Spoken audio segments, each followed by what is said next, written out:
Kwanza nipende kuishukuru serikali, pia nipende kumshukuru mama yetu Suma Pyandomo kwa kuguswa na tukio hili, kuja kutushika mkono. Tunasema asante mama, ulipotoa basi Mungu akakuongezee. Lakini pia tunasema asante kwa sababu tunashindwa hata tueleze vipi, lakini hamjatuacha na kuja mnatuona kama hivi, tunafarijika. Japo na sisi kilio chetu kama wahanga pia tulishazoea kujifanyia shughuli zetu hapa, tunajitafutia chochote kitu, lakini tangu janga la moto lilivyotukuta basi pia tumeyumba kiuchumi.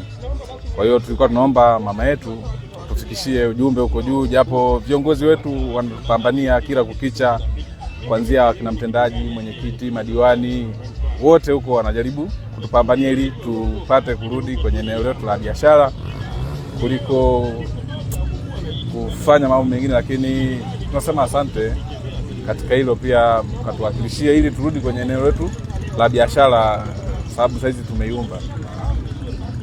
Kwa hiyo tunasema asante mama kwa kuguswa na kuja kutuona, kutufariji. Basi tunajisikia tuna amani, japo tunapitia hali ngumu sana kiuchumi.